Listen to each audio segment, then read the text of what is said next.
오늘 이 저녁 시간 함께 읽을 하나님의 말씀 로마서 13장 3절에서 5절까지의 말씀입니다. 로마서 13장 3절에서 5절까지의 말씀 3절밖에 되지 않아서 모두 다 한 목소리로 말씀 읽도록 하겠습니다. 로마서 13장 3절 말씀부터 다 같이 읽도록 하겠습니다. 다스리는 자들은 선한 일에 대하여 두려움이 되지 않고 악한 일에 대하여 되나니 내가 권세를 두려워하지 아니하려느냐. 선을 행하라. 그리하면 그에게 칭찬을 받으리라. 그는 하나님의 사역자가 되어 내게 선을 베푸는 자니라. 그러나 내가 악을 행하거든 두려워하라. 그가 공연히 칼을 가지지 아니하였으니 곧 하나님의 사역자가 되어 악을 행하는 자에게 진노하심을 따라 보응하는 자니라. 그러므로 복종하지 아니할 수 없으니 진노 때문에 할 것이 아니라 양심을 따라 할 것이라. 아멘. 오늘 이 시간 우리는 세상 속에서의 우리라는 제목을 갖고 오늘 우리가 읽은 하나님의 말씀 함께 나누는 시간 갖도록 하겠습니다. 우리를 변화시키고 우리를 완전하게 하는 하나님의 의에 대해 가르쳐주는 로마서 그 13장의 말씀을 갖고 함께 나누는 시간 갖고 있습니다. 오늘 본문 말씀 가운데에서 우리는 예배 공동체 바깥에 있는 이 국가라는 공동체 안에서 우리 그리스도인들이 어떤 모습을 가지고 살아가야 하는지에 대해서 배울 수 있게 될 것입니다. 그렇다면 우리가 이 세상을 두려워하는 이유는 무엇인지, 우리가 이 땅 가운데서 오히려 두려워하지 말아야 할 이유는 또한 무엇인지 오늘 본문 말씀 한 절 한 절 찾아보며 함께 알아보는 시간 갖도록 하겠습니다. 먼저 본문 3절 말씀에서 성경은 이렇게 기록합니다. 다스리는 자들은 선한 일에 대하여 두려움이 되지 않고 악한 일에 대하여 되나니 내가 권세를 두려워하지 아니하려느냐. 선을 행하라. 그리하면 그에게 칭찬을 받으리라. 3절 말씀에서 바울은요, 우리 세상에서 우리가 어떻게 살아가야 하는지에 대해서 가르쳐주고 있습니다. 여러분, 우리는요, 그리스도인으로서 그리고 개인으로서 세상 가운데에서 권력을 가진 자들을 두려워하며 살아갈 때가 굉장히 많은 것 같습니다. 왜 우리가 세상 가운데에서 권력을 가진 사람들을 두려워하며 살아갈까요? 그 권력을 가진 사람들이요, 자신들의 권위와 자신들의 힘과 자신들의 능력을 가지고 우리를 괴롭게 할지도 모른다는 생각을 하기 때문입니다. 또한 권력을 가진 자들이요, 자신의 모든 것들을 동원해 우리가 속해 살아가는 이 예배 공동체를 핍박할 수도 있다는 생각을 하기 때문에 우리가 이 세상 속에 살아갈 때 권력자들을 두려워하게 된다는 것이죠. 실제로 이 말씀, 로마서가 기록될 당시의 초대교회는요, 로마 정부로부터 굉장히 심한 핍박과 고난을 받는 상황 가운데 놓여 있었습니다. 로마의 정부는요, 교회에게 믿음 버릴 것을 강요하였고요. 그들이 세상과 구별되어 살아가는 것이 아닌 세상과 온전히 하나 된 삶의 모습을 보이라 요구하는 모습을 보였습니다. 하지만 우리 믿음의 선배들은요, 그 모든 요구를 거절하면서까지 내 목숨을 포기하면서까지 신앙을 지켰고요. 그 신앙을 지킨 것에 대한 대가가 무엇이었냐? 세상 속에서 쏟아지는 엄청난 핍박과 괴로움, 그리고 순교로 인한 죽음이었다는 것입니다. 그렇기 때문에 우리는요, 세상이 교회와 대척점에 있는 우리의 적이자 우리의 원수요, 그리고 그 세상의 모든 것들을 주관할 수 있는 세상의 권력자들을 미워하며 살아갈 수밖에 없다라는 것이죠. 하지만 오늘 본문 말씀에서 바울이 우리에게 알려주는 것은 무엇입니까? 바울은요, 우리가 이 세상 속에서 권력자들을 두려워하고 그 가운데에서 핍박받는 이유를요, 단순히 우리의 믿음 때문이라고만 생각하지 말라라는 사실을 이 3절 말씀을 통해 우리에게 가르쳐주고 있습니다. 우리가 세상을 두려워하는 이유, 그리고 세상 가운데에서 핍박받는 이유는요, 우리가 단순히 예수 그리스도를 믿기 때문이 아니라 예수 그리스도를 믿는다고 하면서도 우리가 여전히 죄악 가운데 살아가기 때문이라는 사실을 바울은 이 말씀을 통해 우리에게 선포하고 있다는 것입니다. 즉, 하나님은 세상의 권세 가진 자들을 통하여 입으로만 하나님을 믿는 자들, 그리고 사람들의 눈에 보일 때만 선한 삶의 모습을 보이는 이런 반쪽짜리 믿음을 가진 사람들을 징계하기 위해서 이 권세자들에게 힘과 능력을 주셨고요. 이 권세자들의 힘과 능력을 통해 반쪽짜리 믿음을 가진 사람들을 심판하고 그들에게 고통을 주시면서 그들이 하나님 앞에 회개하고 돌아올 것을 촉구하고 계신다라는 것을 우리는 이 말씀 가운데에서 배울 수 있게 된다라는 것입니다.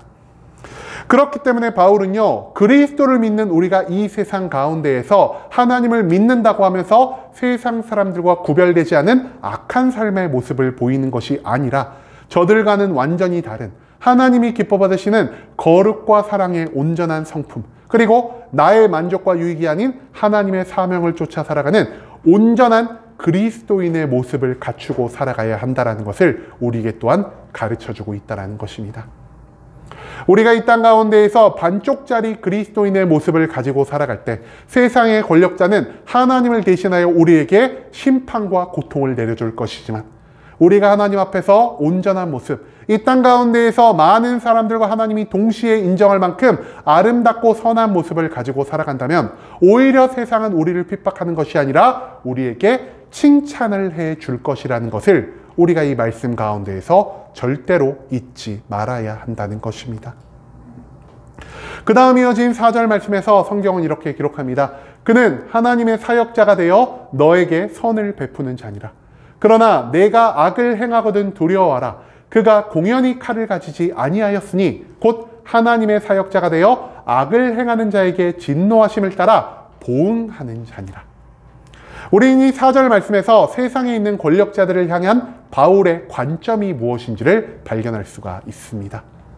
여러분, 앞서 언급한 것처럼 우리는요, 세상의 권력자들을 단순히 우리의 적, 우리의 원수, 우리의 대척점에 있는 존재로만 생각하며 살아가고 있습니다.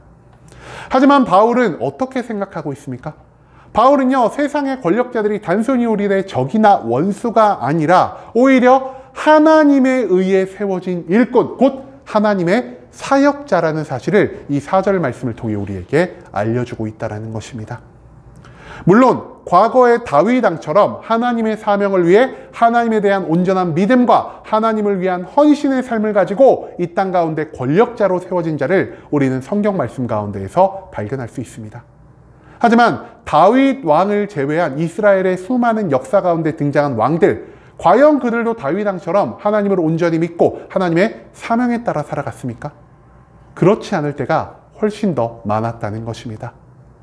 북이스라엘 왕국에서는요, 단 한 명의 왕도 하나님께 의롭다함을 받지 못했고요. 하나님의 선택을 받았다는 다윗의 직계 후계들, 남유다 왕국의 왕들도요, 소수의 몇 명만을 제외하고는 모두 하나님께 악한 자라는 규정을 받았다는 사실을 성경 말씀은 우리에게 알려주고 있습니다. 그뿐만이 아닙니다. 이 세상에서 지금 이 시대를 다스리는 수많은 권력자들은요, 하나님을 알지도 못하고 하나님을 믿지도 않고 하나님의 뜻에 반하는 그러한 삶의 모습을 보이며 살아갈 때가 너무나 많다라는 것을 우리는 우리의 경험을 통해, 우리의 지식을 통해, 우리의 눈에 보여지는 것을 통해 이미 너무나 잘 알고 있다는 것이죠. 그런데요, 우리가 여기서 한 가지 더 생각해 봐야 할 것이 있습니다. 그게 무엇이냐? 하나님은 과연 하나님을 믿는 자들을 통해서만 일하실 수 있느냐는 것입니다. 그 생각 가운데서 바울이 우리에게 알려주는 것 무엇입니까? 이 하나님은요, 믿는 자들을 통해서도 일하실 수 있지만 하나님을 알지도 못하고 하나님을 믿지도 않고 오히려 하나님 보시기에 죄인이라고 규정된 사람들을 통해서도 이 땅 가운데 하나님의 놀라운 계획을 이루실 수 있는 분이라는 사실을 오늘 본문 말씀은 우리에게 알려주고 있다는 것이죠. 특히 바울은요, 하나님이 권력자들을 통해 하나님을 믿는다 하면서도 죄악 가운데 살아가는 모든 자들을 심판하심으로 이 땅 가운데 하나님의 온전한 정의를 세우는 분이라는 사실을 이 4절 말씀을 통해 우리에게 가르쳐주고 계십니다. 즉, 우리가 세상 속에서 선한 삶의 모습을 보여간다면 하나님의 사명을 받은 이 세상의 권력자들이 절대로 우리를 핍박하거나 적대시하지 않을 것이요. 하지만 그와 반대로 우리가 하나님을 믿는다고 하면서도 반쪽짜리 믿음을 가지고 있고 하나님과 세상을 동시에 바라보는 두 마음의 믿음을 가지고 있다면 오히려 이 세상의 권력자들은 돌변하여 우리를 심판하고 우리를 핍박함으로 이 땅 가운데 하나님의 사명을 성취하는 이러한 모습을 보일 수도 있다는 것. 즉 우리 삶의 모습에 따라 나를 대하는 세상의 권력자들의 태도가 변화될 수 있다는 사실을 우리가 이 4절 말씀을 통해 발견할 수 있게 된다는 것이죠. 마지막 5절 말씀에서 성경은 이렇게 기록합니다. 그러므로 복종하지 아니할 수 없으니 진노 때문에 할 것이 아니라 양심을 따라 할 것이라. 5절 말씀에서 바울은요, 우리가 이 국가 공동체 안에서 어떤 방식으로, 어떤 이유로 선한 삶을 살아가야 하는지에 대해서 이 마지막 5절 말씀을 통해 가르쳐주고 있습니다. 하나님은요, 초자연적인 방법, 그리고 직접적인 방식으로 세상에 개입하시어 우리를 심판하실 수 있는 분이십니다.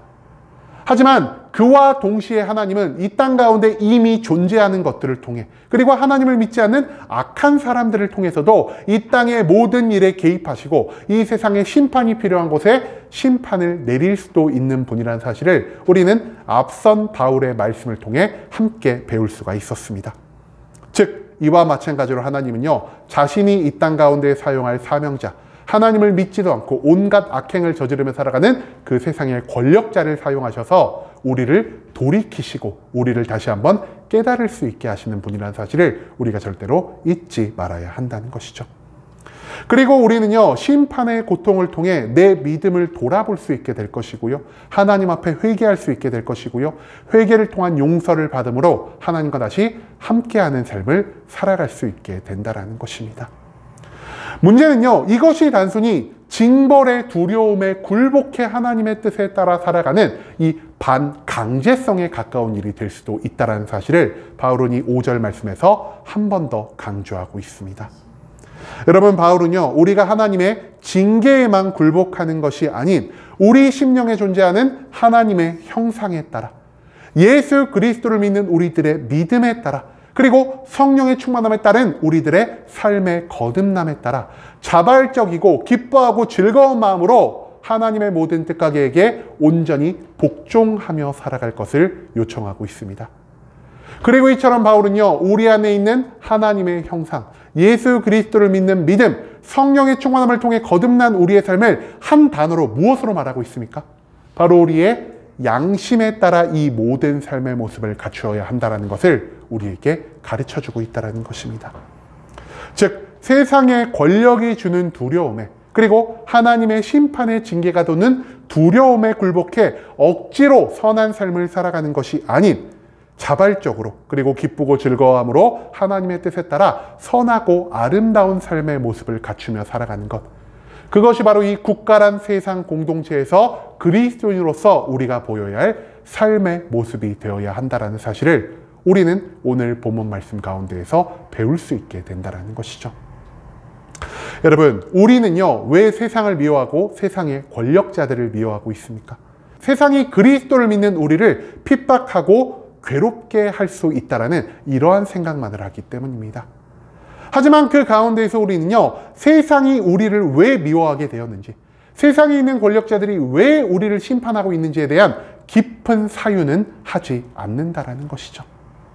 오늘 본문 말씀에서 바울은요, 그리스도인으로서 예수님을 닮은 삶의 모습이 아니라 우리가 세상 사람들과 똑같은 죄악이 넘치는, 오직 나의 만족과 유익만을 추구하는 이러한 삶의 모습을 가지고 살아갈 때 하나님은 세상의 사역자인 이 권력자들을 통해 우리를 심판하시고 우리를 회개케 하시고 우리를 돌이키시는 분이라는 사실을 가르쳐주고 있습니다.